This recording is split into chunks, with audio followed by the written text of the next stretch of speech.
Good morning mga boss. For today's video may gagawin tayo na problema dito sa aming lutuan. Bali ang problema nito, kahit sagad mo na yung apoy niya, mahina pa rin. Ayaw lumakas. Kaya no. Sagad na. Ganyan lang ang apoy niya. Dito naman sa tangke, naka-open na ng todo yan. Sagad na yan. Sagad pa rin halos. Ganyan pa rin ang kanyang apoy. Hahanapan natin ang solusyon to. Tingnan natin kung saan ang problema. Magkakalas-kalas tayo dito. Kasi maaaring yung flow ng gas papasok dito sa sa burner ay mayroong bara. So malalaman natin to pag nabaklas natin. At syempre mga boss, ang kakailanganin natin na tools ay ito lang, mga simpleng tools lang to. Screwdriver, flat screw. Then yung ating naganda na ako ng panusok, yung pointed yung dulo, para matanggal natin kung meron man talaga nakabara. Then ito, improvise na lang yung mga brushes na copper na medyo hard siya. So umpisahan na natin guys. Ito sa part na to, kakalasin natin to ng Phillips screw, itong tornilyo na to. Make sure na nakatanggal na sa tangke yung kanyang fuel hose, yung ating burner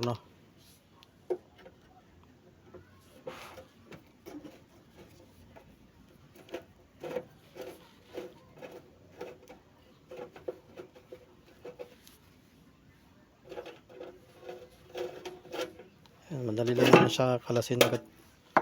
Ganyan na, hindi kinakalawang yung kanyang mga tornilyo. So iingatan nyo na lang din na wag mawala itong mga tornilyo na to, para hindi kayo mamroblema sa uli pagka mag-assemble na kayo. Then tatanggalin na natin itong pinaka niya, itong assembly na to. Meron tayong kakalasin dito.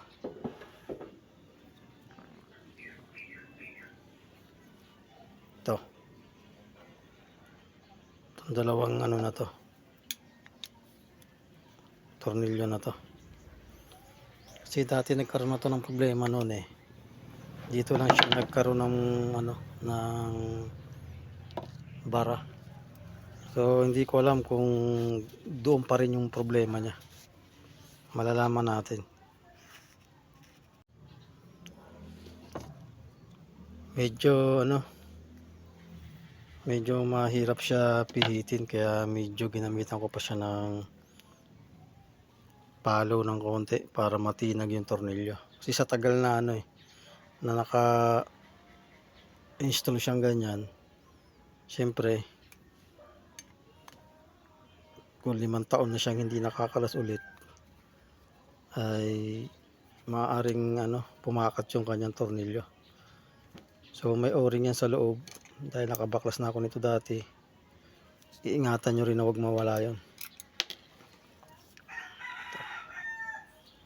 May o-ring yan. Kasi pagka nawala yung o-ring na yon, ang magiging epekto nyan ay mawawalan kayo ng laman ng tangke, kasi sisingaw siya doon. So hindi rin safe na pagka nawala to. Ito yung sinasabi kong o-ring, tong parang goma na to.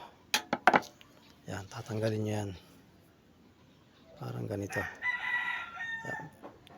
Pasikwat lang din. Gumulong pa. Eto. Set aside nyo lang. Yan, tabi nyo lang. Yan, kung makikita nyo meron siyang dumi talaga. Eto, lilinisin natin to. Doon nga ang problema ulit. Ayan kung makikita nyo, may nakukuha akong mga dumi.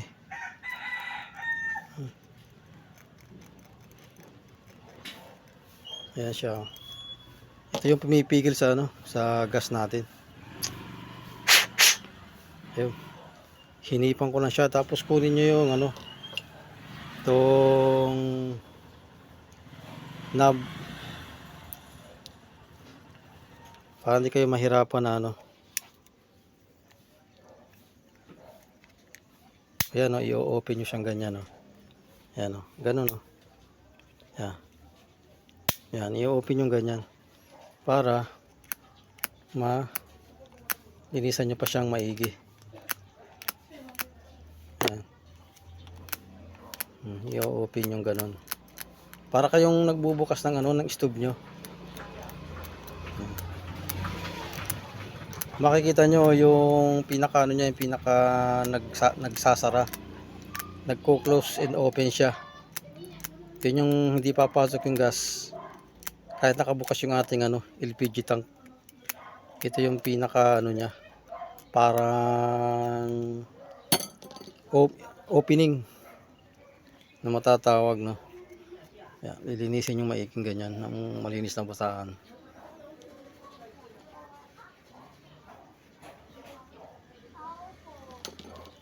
Then ibabalik yung ganyan. Kung makikita nyo, pag nakasara, push nyo ng konti yung knob, then open.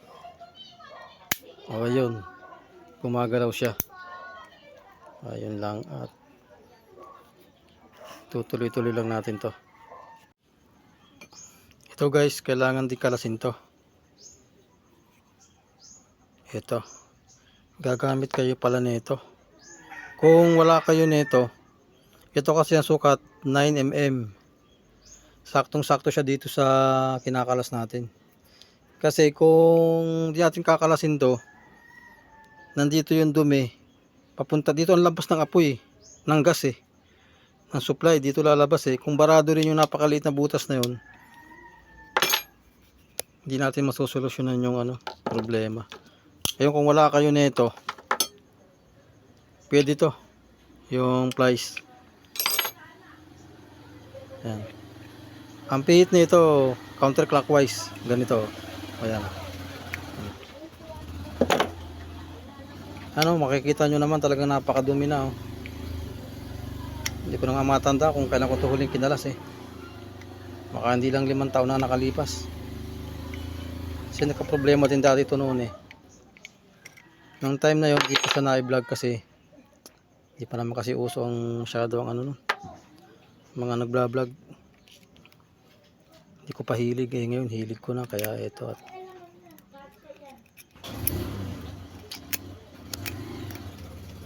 nakikisabay na tayo sa uso ngayon ang mag-vlog. Ayun napakalito yung butas niya napakaliit niya. So paano nga ba natin matatanggal yung bara na yun?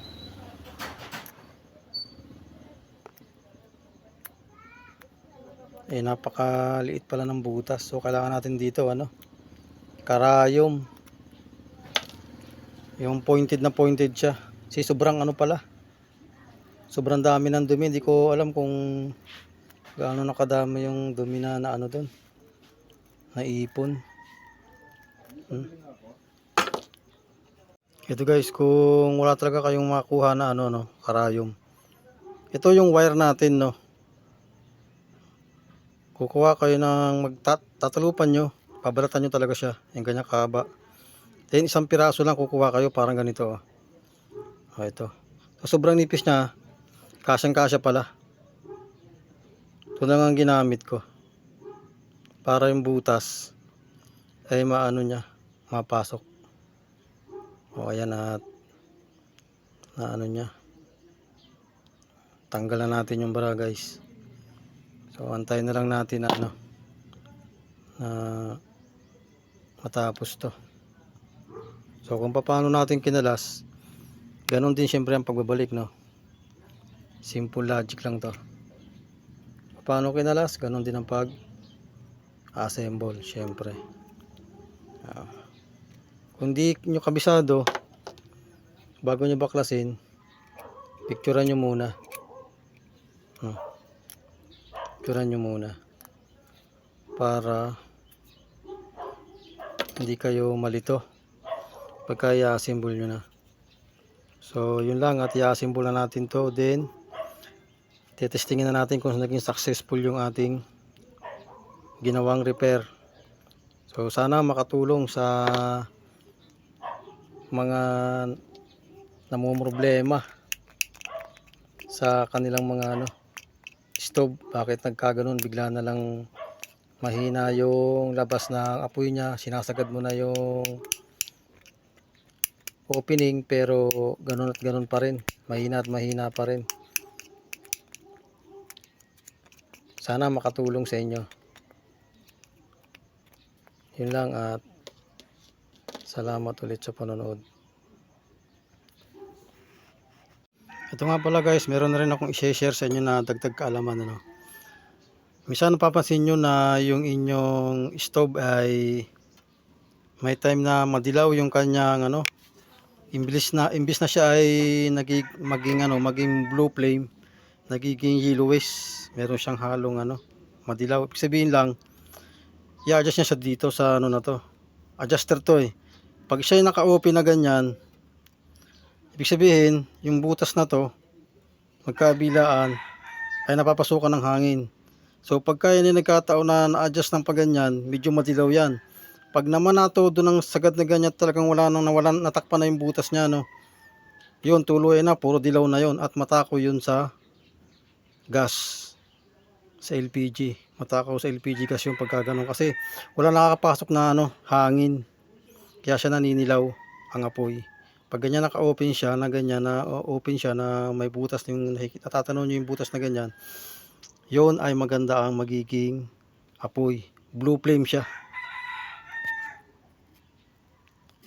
Sinare ko lang para mayroon din kayong idea guys. Guys, ito na yung naging resulta ng ginawa natin.